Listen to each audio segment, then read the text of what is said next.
بسم اللہ الرحمن الرحیم۔ خواتین و حضرات، ٹی وی اور عذاب قبر، مرنے کے بعد کیا ہوگا اور دوزخ کے حالات کیسٹس کی بے پناہ مقبولیت اور کامیابی کے بعد سونک انٹرپرائزز اب پیش کرتے ہیں قیامت کب آئے گی۔ برادران اسلام، آج میں آپ کو رسول کریم حضرت محمد مصطفیٰ صلی اللہ علیہ وسلم کے ارشادات اور پیشن گوئیوں کی روشنی میں قرب قیامت کی چند نشانیوں کے بارے میں گفتگو کرنے جا رہا ہوں، جن میں سے بعض پوری ہو چکی ہیں، کچھ پوری ہو رہی ہیں اور بعض آئندہ پوری ہوں گی۔ حضرت علی رضی اللہ تعالی عنہ فرماتے ہیں کہ رسول خدا صلی اللہ علیہ وسلم نے فرمایا کہ عنقریب لوگوں پر ایسا زمانہ آئے گا کہ اسلام کا صرف نام باقی رہے گا اور قرآن کی صرف رسم باقی رہ جائے گی۔ ان کی مسجدیں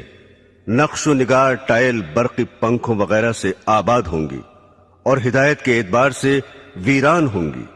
ان کے علماء آسمان کے نیچے رہنے والوں میں سب سے زیادہ برے ہوں گے۔ ان علماء سے فتنے پیدا ہوں گے اور پھر ان میں واپس آ جائیں گے۔ اسلام کا صرف نام باقی رہے گا، یعنی اسلامی چیزوں کے نام ہی لوگوں میں رہ جائیں گے اور ان کی حقیقت باقی نہ رہے گی، جیسا کہ آج کل نماز، روزہ، زکوٰۃ، حج وغیرہ کے بس نام ہی باقی ہیں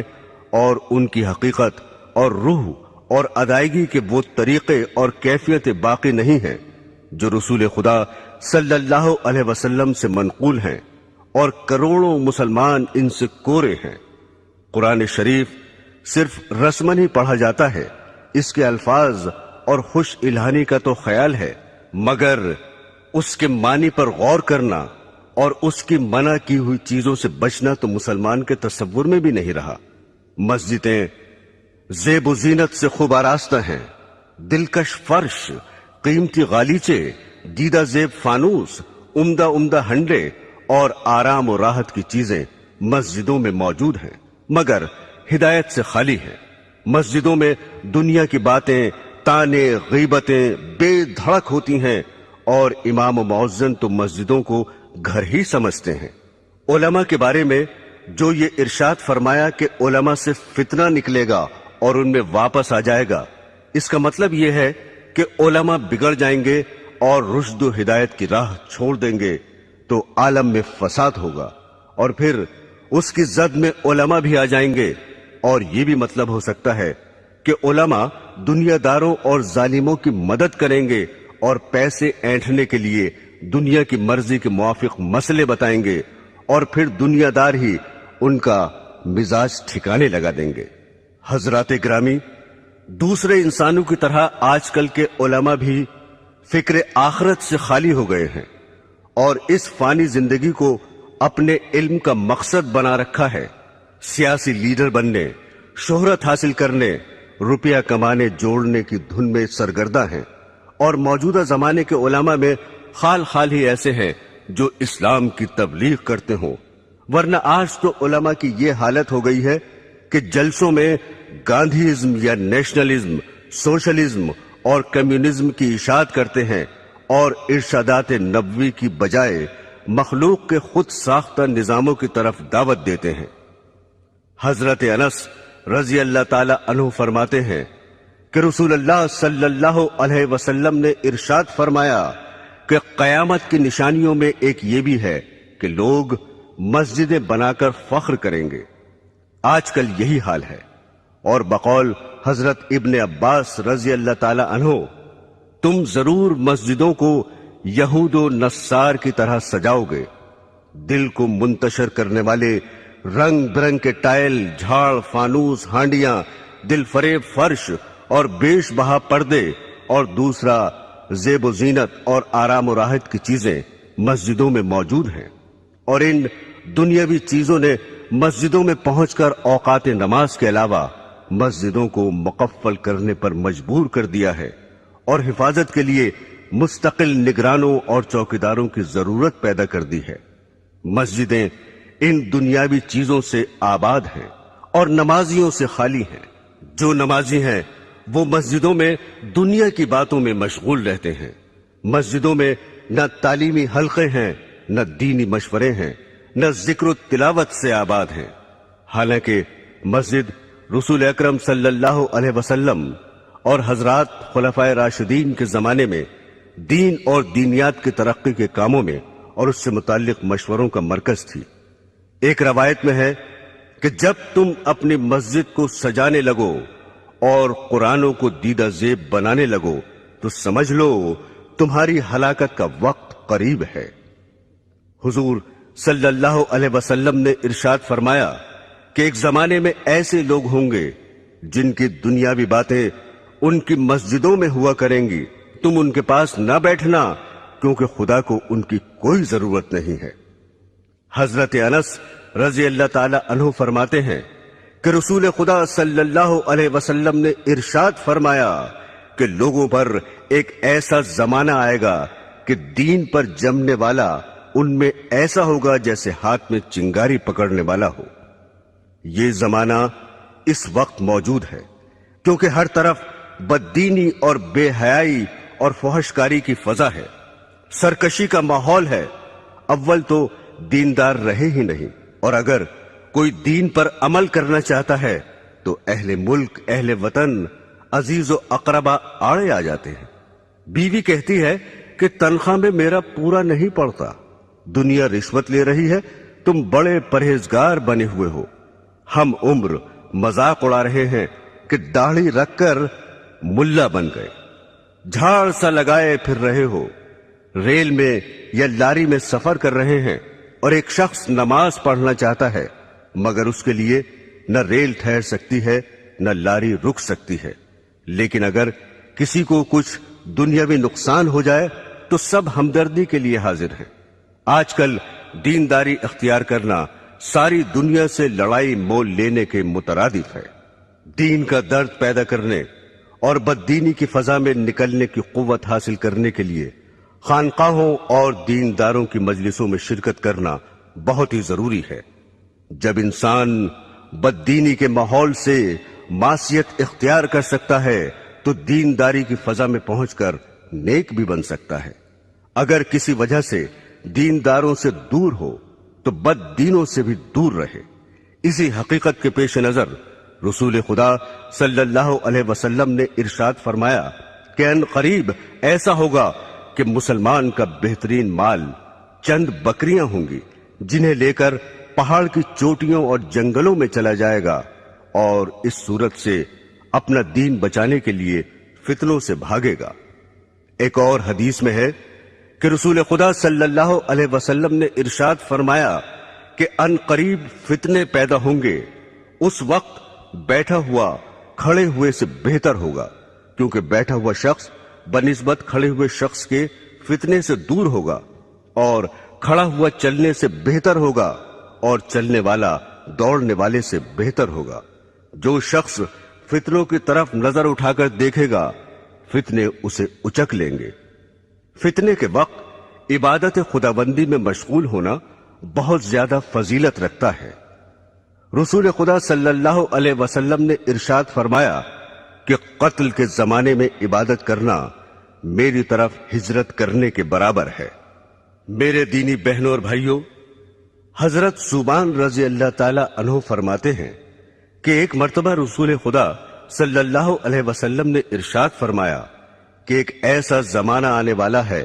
کہ کفر و باطل کی جماعتیں تمہیں ختم کرنے کے لیے آپس میں ایک دوسرے کو اس طرح بلا کر جمع کر لیں گے جیسے کھانے والے ایک دوسرے کو بلا کر پیالے کے آس پاس جمع ہو جاتے ہیں۔ یہ سن کر ایک صاحب نے سوال کیا، کیا ہم اس روز کم ہوں گے؟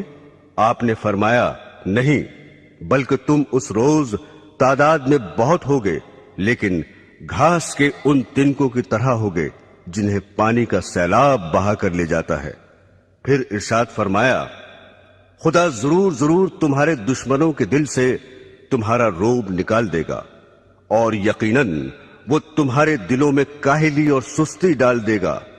ایک صاحب نے عرض کیا، سستی کا کیا سبب ہوگا؟ اس پر آپ نے ارشاد فرمایا کہ دنیا یعنی مال و دولت سے محبت کرنے لگو گے اور موت کو مکروہ سمجھو گے۔ برسوں سے یہ پیشن گوئی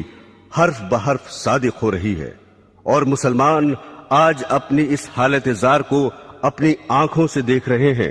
کہ کوئی قوم انہیں نہ عزت و وقت کی نگاہ سے دیکھتی ہے، نہ دنیا میں ان کا رہنا گوارا کرتی ہے۔ ایک وہ بھی زمانہ تھا کہ دوسری قومیں اپنے اوپر مسلمانوں کو حکمراں دیکھنا چاہتی تھیں۔ ایک دور یہ ہے کہ غیر مسلم اقوام مسلمان کو اپنی قلم رو میں رکھنا بھی پسند نہیں کرتی۔ تمام دنیا کے مسلمان ایک ہی وقت میں ایک دم ختم ہو جائیں، یہ تو ہرگز کبھی نہیں ہوگا،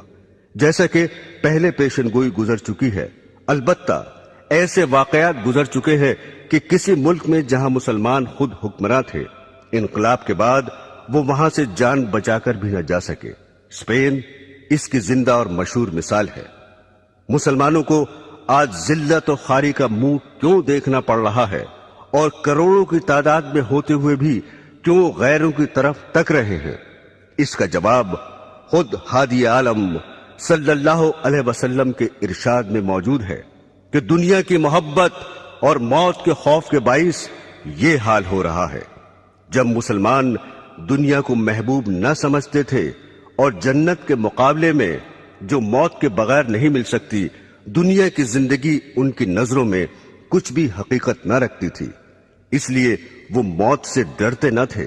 حالانکہ تعداد میں کم تھے، لیکن دوسری قوموں پر حکمراں رہے اور اللہ کی راہ میں جہاد کر کے غیروں کے دلوں تک پر حکومت کرنے لگے۔ آج بھی جو ہمارا حال ہے ہم اسے خود بدل سکتے ہیں، بشرطے کہ پچھلے مسلمانوں کی طرح دنیا کو ذلیل اور موت کو عزیز از جان سمجھنے لگے، ورنہ ذلت اور بڑھتی ہی رہے گی۔ حضرات گرامی، حضرت ابو ہریرہ رضی اللہ تعالی عنہ فرماتے ہیں کہ رسول خدا صلی اللہ علیہ وسلم نے ارشاد فرمایا کہ قیامت کی نشانیوں میں سے یہ بھی ہے کہ علم اٹھ جائے گا، جہالت بہت بڑھ جائے گی، زنا کی کثرت ہوگی، شراب بہت پی جائے گی، مرد کم ہو جائیں گے، عورتیں اس قدر زیادہ ہو جائیں گی کہ 50 عورتوں کی خبرگیری کے لیے ایک ہی مرد ہوگا۔ اس حدیث میں جو کچھ ارشاد فرمایا ہے اس وقت ہو بہو ہو رہا ہے۔ البتہ عورتوں کی ابھی اتنی زیادتی نہیں ہوئی جتنی اس حدیث میں درج ہے، مگر یورپ کی جنگیں ان قریب ہی اس پیشن گوئی کو سچا کر دکھانے والی ہیں۔ حضرت انس رضی اللہ تعالی عنہ فرماتے ہیں کہ رسول خدا صلی اللہ علیہ وسلم نے ارشاد فرمایا کہ قیامت اس وقت تک قائم نہ ہوگی جب تک کہ وقت جلدی جلدی نہ گزرنے لگے۔ پھر اس کی تشریح فرمائی کہ 1 سال 1 ماہ کے برابر ہوگا، اور 1 ماہ 1 ہفتے کے برابر ہوگا، اور 1 ہفتہ 1 دن کے برابر ہوگا، اور 1 دن 1 گھڑی کے برابر ہوگا، اور 1 گھڑی ایسے گزر جائے گی جس طرح آگ کا شعلہ یکا یک بھڑک کر ختم ہو جاتا ہے۔ برادران اسلام، قرب قیامت کی نشانیوں میں سے یہ بھی ہے کہ سود عام ہوگا اور حلال و حرام کا خیال نہ کیا جائے گا۔ حضرت ابو ہریرہ رضی اللہ تعالی عنہ فرماتے ہیں کہ رسول خدا صلی اللہ علیہ وسلم نے ارشاد فرمایا کہ لوگوں پر ایک ایسا زمانہ آئے گا کہ انسان یہ پرواہ نہ کرے گا کہ اس نے حلال حاصل کیا یا حرام لیا۔ بعض لوگ کہہ دیتے ہیں آج کل حلال تو ملتا ہی نہیں، لیکن یہ سمجھنا کہ حلال آج کل ملتا ہی نہیں نفس کا دھوکہ ہے، چونکہ حلال کا دھیان رکھنے کی وجہ سے انسان قیود و حدود میں بندھ جاتا ہے، اور بقول حضرت سفیان ثوری رحمت اللہ علیہ حلال میں فضول خرچی کی گنجائش نہیں ہوتی اور عیش و مستی کی زندگی گزارنے کا موقع نہیں ملتا، اس لیے نفس یہ تعویل سمجھاتا ہے کہ آج کل حلال تو ملتا ہی نہیں، لہذا حرام حلال کا خیال فضول ہے۔ لیکن جن بندوں کے دل میں خدا کا خوف ہے اور جنہوں نے سرور عالم صلی اللہ علیہ وسلم کا فرمان کہ جنت میں وہ گوشت داخل نہ ہوگا جو حرام سے بڑھا ہو، جو گوشت حرام سے بڑھا ہو دوزخ اس کی زیادہ مستحق ہوگی۔ اگرچہ حلال ان کو زیادہ نہیں ملتا اور حلال طلب کرنے والوں کی بسا اوقات دنیاوی ضرورتیں بھی رکی رہتی ہیں، لیکن آخرت کے بے پناہ عذاب سے بچنے کے لیے دنیا کی جلد ہی ختم ہو جانے والی تکلیفوں کا برداشت کرنا ہر عقل مند کے لیے ضروری اور لازمی ہے۔ یہاں یہ بات بھی قابل غور ہے کہ حلال ملنے کی دقت بھی تو خود ہماری ہی پیدا کرتا ہے۔ اگر تقوی اور پرہیزگاری کی طرف لوگوں کا رخ ہو جائے اور سب حلال کمانے کی فکر کرے تو جو مشکلات آج پیدا ہو رہی ہیں وہ کسب حال میں ہرگز پیش نہ آئیں، مگر حال یہ ہے کہ جو دیندار اور پرہیزگار سمجھے جاتے ہیں، برس ہا برس کے نمازی ہیں، وہ بھی کمانے کے سلسلے میں مفتی صاحب کی خدمت میں یہ معلوم کرنے کے لیے نہیں پہنچتے کہ میں یہ تجارت کرنا چاہتا ہوں یا فلاں محکمے میں مجھے ملازمت مل رہی ہے، یہ جائز ہے یا ناجائز؟ حالانکہ شریعت میں ہر محکمے اور ہر معاملے کے احکام موجود ہیں۔ حضرت موسیٰ علیہ السلام کی شریعت کے ساتھ یہود کا یہی معاملہ تھا کہ بعض پر عمل کرتے اور بعض کو پس پشت ڈال رکھا تھا۔ اس حقیقت کو خداوند قدوس نے یوں ارشاد فرمایا ہے، کیا خدا کی کتاب کے ایک حصے پر تمہارا ایمان ہے اور تم اسی کتاب کے کچھ حصوں کا انکار کرتے ہو؟ رسول اللہ صلی اللہ علیہ وسلم نے ارشاد فرمایا کہ لوگوں پر ضرور ایک ایسا دور آئے گا کہ کوئی شخص ایسا باقی نہ رہے جو سود کھانے والا نہ ہو، اور اگر سود بھی نہ کھائے گا تو اسے سود کا دھواں اور بعض روایات میں غبار پہنچ جائے گا۔ یہ پیشن گوئی بھی اس وقت صادق آ رہی ہے۔ بینکوں سے تعلق رکھنے والوں اور بینک کے ذریعے کاروبار چلانے والوں کو اور پھر ان سے شرکت یا ملازمت کے ذریعے روپیہ حاصل کرنے والوں کو شمار کر لو، پھر دیکھو کہ سود سے یا اس کے اثر سے کون بچ رہا ہے۔ برادران اسلام، حضرت ابو ہریرہ رضی اللہ تعالی عنہ فرماتے ہیں کہ رسول خدا صلی اللہ علیہ وسلم نے خدا کی قسم کھا کر ارشاد فرمایا کہ اس وقت تک دنیا ختم نہ ہوگی جب تک لوگوں پر ایسا دن نہ آ جائے گا کہ قاتل کو یہ علم نہ ہوگا کہ میں نے کیوں قتل کیا، اور مقتول یہ نہ جانے گا کہ میں کیوں قتل ہوا۔ کسی نے عرض کیا، ایسا کیوں ہوگا؟ ارشاد فرمایا، فتنوں کی وجہ سے قتل بہت ہی زیادہ ہوگا۔ پھر ارشاد فرمایا، ان فتنوں میں قتل کرنے والا اور قتل ہونے والا دونوں جہنم میں داخل ہوں گے۔ حضرات گرامی، قاتل کا دوزخی ہونا تو ظاہر ہے کہ اس نے ناحق دوسرے کا خون کیا، اور مقتول کے دوزخی ہونے کی وجہ دوسری حدیث میں یہ آئی ہے کہ چونکہ وہ بھی دوسرے کو قتل کرنے کی فکر میں لگا ہوا تھا اس لیے وہ بھی دوزخی ہوگا۔ میرے عزیزوں،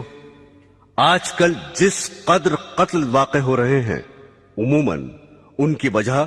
فتنوں کے سوا کچھ نہیں ہوتی۔ قومی عصبیت اور فرقہ پرستی کے باعث ہزاروں جانیں ختم ہو جاتی ہیں، اور قاتل کو مقتول کی خبر نہیں ہوتی، نہ مقتول کو قاتل کا پتہ چلتا ہے۔ دوسرے فرقے کا جو شخص ہاتھ لگا ختم کر ڈالا۔ چند انسانوں کے نظریوں کی جنگ نے ایسے ایسے آلات جنگ تیار کر لیے ہیں کہ شہر کے شہر ذرا ہی دیر میں فنا کے گھاٹ اترتے چلے جاتے ہیں۔ پھر تعجب یہ ہے کہ ہر فریق یہ کہتا ہے کہ ہم امن چاہتے ہیں۔ برادران اسلام، حضرت عمر اور حضرت ابو ہریرہ رضی اللہ تعالی عنہما سے روایت ہے کہ رسول خدا صلی اللہ علیہ وسلم کی خدمت میں آ کر ایک صاحب نے دریافت کیا کہ قیامت کب آئے گی؟ آپ نے ارشاد فرمایا کہ میں اور تم اس معاملے میں برابر ہیں، یعنی اس کا جیسے تمہیں پتہ نہیں مجھے بھی علم نہیں۔ ان صاحب نے عرض کیا، تو اس کی نشانیاں ہی بتا دیجئے۔ آپ نے ارشاد فرمایا، اس کی بعض نشانیاں یہ ہیں کہ عورتیں ایسی لڑکیاں جننے لگیں جو ان ماؤں پر حکم چلائیں، اور تم دیکھو گے کہ ننگے پیر اور ننگے بدن والے تنگ دست اور بکریاں چلانے والے مکانات کی بلندی پر فخر کریں گے۔ یہ حضرت عمر کی روایت کے الفاظ ہیں، اور حضرت ابو ہریرہ رضی اللہ تعالی عنہ کی روایت میں ہے کہ آپ نے فرمایا، جب تم ننگے پیر اور ننگے بدن والوں، گونگوں، بہروں کو زمین کا بادشاہ دیکھو، اس وقت قیامت قریب ہوگی۔ مکانات کی بلندی پر فخر کرنا اور ایسی اولاد کا پیدا ہو جانا جو والدین پر حکم چلائے، اس دور میں ہو بہو موجود ہے۔ جو اہل ثروت اور سرمایہ دار ہے وہ تو بڑی بڑی بلڈنگیں بناتے ہیں ہی، مگر جن کے پاس کھانے پہننے کو بھی نہیں، وہ بھی پیٹ کاٹ کاٹ کر اور قرض لے لے کر اپنے گھروں کی عمارت اونچی بنانے کی فکر میں رہتے ہیں۔ جہاں انسان کے اور اوصاف کی تعریف کی جاتی ہے، وہاں عمدہ مکان، بیٹھک اور بنگلے کا مالک ہونا بھی زبان پر آ جاتا ہے۔ ننگے بدن اور ننگے پیر والے بادشاہ تو ابھی موجود نہیں ہوئے، آئندہ ضرور ہوں گے، جیسا کہ سرور عالم صلی اللہ علیہ وسلم نے خبر دی ہے۔ البتہ ایسے حکمراں اس وقت بھی موجود ہیں جنہیں گونگا اور بہرا کہنا بالکل صحیح ہے، کیونکہ ان میں نہ حق سننے کی صلاحیت ہے نہ حق کہنے کی قابلیت ہے۔ ان کے مخالف اخباروں اور لیڈران ان کو حق پر لانے کی بہت کوشش کرتے ہیں، مضامین اور آرٹیکلز لکھ کر جھنجھوڑتے ہیں، مگر وہ اپنی کجروی کو چھوڑنے کے لیے ذرا بھی ٹس سے مس نہیں ہوتے۔ ان کی گویائی کا یہ عالم ہے کہ تقریروں اور بیانوں میں اس قدر صاف اور صریح جھوٹ بول جاتے ہیں کہ اخبارات ان کے جھوٹ کی داد دیتے دیتے تھک جاتے ہیں، اور عوام کے دلوں سے اپنے حکمرانوں کی بات کا اعتماد اٹھتا چلا جاتا ہے۔ پھر نااہل اس قدر ہیں کہ جو محکمہ ان کے سپرد کیا جاتا ہے، روپے کی تنخواہ بٹورنے کے شوق میں اسے قبول تو کر لیتے ہیں، مگر محکمے کی ذمہ داریوں کو پوری طرح انجام دینے سے قاصر رہتے ہیں۔ بخاری شریف میں ہے کہ رسول خدا صلی اللہ علیہ وسلم کی خدمت میں حاضر ہو کر ایک دیہاتی نے سوال کیا کہ قیامت کب آئے گی؟ آپ نے ارشاد فرمایا، جب امانت داری جاتی رہے تو قیامت کا انتظار کرنا۔ سائل نے دوبارہ دریافت کیا کہ امانت داری کیسے ضائع ہوگی؟ ارشاد فرمایا، جب عہدے نااہلوں کے سپرد کر دیے جائیں، جیسے صدارت، قیادت، حکومت، وزارت، تدریس، امامت، خطابت وغیرہ،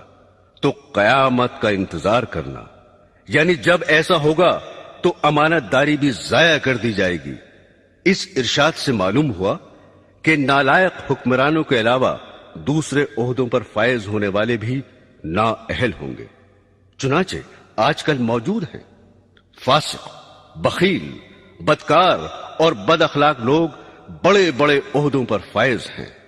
جو لوگ معزز اور اہل عقل سمجھے جاتے ہیں، دولت و ثروت کی وجہ سے انہیں بڑا آدمی کہا جاتا ہے۔ ان کے افعال و کردار بسا اوقات اخباروں میں شائع ہوتے ہیں، تو پتہ چلتا ہے کہ اس دور کے بڑوں کی بدکاری کس درجہ بڑھی ہوئی ہے۔ اور سید عالم صلی اللہ علیہ وسلم کا ارشاد گرامی، اس وقت تک قیامت قائم نہ ہوگی جب تک دنیا کا سب سے زیادہ حصہ ایسے شخص کو نہ مل جائے جو خود بھی کمینہ ہوگا اور اس کا باپ بھی کمینہ ہوگا۔ جلد ہی دنیا پر صادق آنے والا ہے۔ اس وقت انسانوں میں بلند اخلاق والے انسان بہت ہی کم ہیں، اور وہ وقت موجود ہے جس کا بخاری شریف میں ذکر ہے کہ رسول خدا صلی اللہ علیہ وسلم نے ارشاد فرمایا کہ لوگ یکے بعد دیگرے ختم ہوتے جائیں گے اور بیکار لوگ رہ جائیں گے، جیسے ردی، جو یا کھجور کا کوڑا رہ جاتا ہے، خدا ان کی ذرا پرواہ نہ کرے گا۔ فرمایا نبی کریم صلی اللہ علیہ وسلم نے کہ میرے رب نے مجھے تمام جہانوں کے لیے رحمت اور ہادی بنا کر بھیجا ہے، اور مجھے حکم دیا ہے کہ گانے بجانے کا سامان اور بت اور صلیب اور جاہلیت کی چیزوں کو مٹا دو۔ حضرات گرامی، آج کل گانا بجانا زندگی کا اہم جزء بنا ہوا ہے، اور ازدواجی زندگی کا معیار بھی اس قدر بدل گیا کہ شوہر و بیوی کے انتخاب کے لیے دیندار اور خدا ترس ہونا نہیں دیکھا جاتا، بلکہ مرد نازنین رقاصہ ڈھونڈتا ہے اور بیوی کو ہیرو درکار ہوتا ہے۔ مال و زر کی ہوس میں شریف زادیاں خاندانی عزت کو خاک میں ملا کر سٹیج پر آ رہی ہیں۔ کمپنی کے ایجنٹ اور دلال بہلا پھسلا کر انہیں تباہ و برباد کرتے ہیں۔ ایک ایکٹریس اپنے حسن کے جنون میں ہر وہ حرکت کر گزرتی ہے جو نہیں کرنی چاہیے۔ جب پوسٹروں اور اخباروں میں اس کا تعارف کرایا جاتا ہے اور اس کے رقص کی تعریف کی جاتی ہے تو اس کا دل اور بڑھتا ہے اور بے حیائی کے اور زیادہ مراتب طے کرتی چلی جاتی ہے۔ ضرورت زمانہ کو دیکھ کر اب تو بعض اسکولوں میں بھی رقص کی باقاعدہ تعلیم دی جا رہی ہے۔ ریڈیو گھر گھر اچھی باتیں اور عمدہ اخلاق کی تعلیمات پہنچانے کا بہترین ذریعہ ہے، مگر اس میں بھی اچھی تقریریں کبھی کبھی ہوتی ہیں اور گانے ہر وقت ہوتے رہتے ہیں۔ افسوس کہ اس دور کے ذمہ دار انسان بھی اصلاحی پروگراموں کو لے کر آگے نہیں بڑھتے، اور مزید تعجب یہ ہے کہ جو اسلامی اسٹیٹ کہلاتی ہیں وہاں بھی گانے بجانے، عیش و آرام کے آلات، تھیٹر اور سنیما پر کوئی پابندی نہیں ہے۔ حضرت ابو ہریرہ رضی اللہ تعالی عنہ فرماتے ہیں کہ رسول خدا صلی اللہ علیہ وسلم نے ارشاد فرمایا کہ دوستیوں کے دو گروہ پیدا ہونے والے ہیں جنہیں میں نے نہیں دیکھا کیونکہ وہ ابھی پیدا نہیں ہوئے۔ پھر اس کی تشریح کرتے ہوئے فرمایا کہ ایک گروہ تو ایسا پیدا ہوگا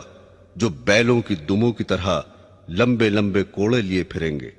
اور ان سے لوگوں کو مارا کریں گے، صبح شام اللہ کے غصے اور ناراضگی و لعنت میں پھرا کریں گے۔ دوسرا گروہ ایسی عورتوں کا پیدا ہوگا جو کپڑے پہنے ہوئے بھی ننگی ہی ہوں گی، غیر مردوں کو اپنی طرف مائل کریں گی اور خود بھی ان کی طرف مائل ہوں گی۔ ان کے سر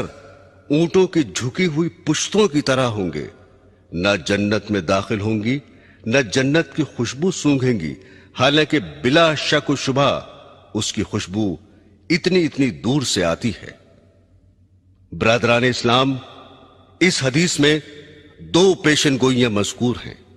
ایک ظالم گروہ کے بارے میں ہے کہ کچھ لوگ کوڑے لیے پھریں گے اور لوگوں کو ان سے پیٹا کریں گے، یعنی اقتدار کے نشے میں ضعیفوں اور بے کسوں پر ظلم کریں گے اور بلا وجہ خامخواہ عام پبلک کو ستائیں گے۔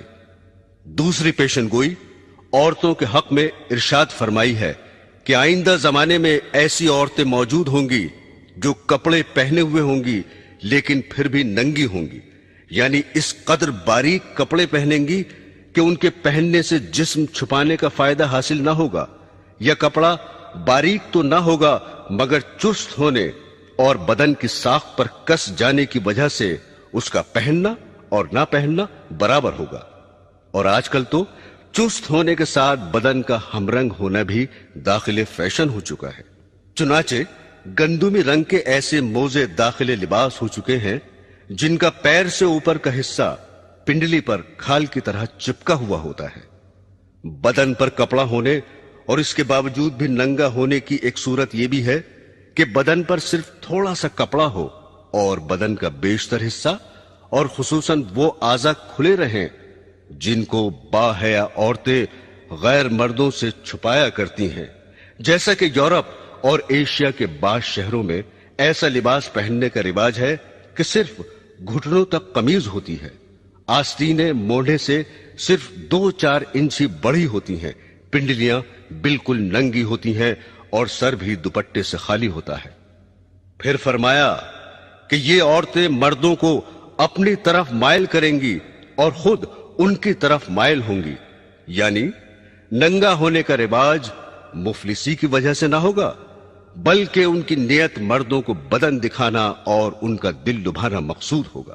اور لبھانے کا دوسرا طریقہ یہ اختیار کریں گی کہ اپنے سروں کو جو دوپٹوں سے خالی ہوں گے مٹکا کر چلیں گی، جس طرح اونٹ کی پشت کا بالائی حصہ تیز رفتار کے وقت زمین کی جانب جھکا رہتا ہے۔ اونٹ کی پشت سے تشبیہ دینے سے یہ بھی بتایا کہ بال پھلا پھلا کر اپنے سروں کو موٹا کریں گی۔ پھر فرمایا کہ ایسی عورتیں جنت میں داخل نہ ہوں گی بلکہ اس کی خوشبو تک نہ سونگھیں گی۔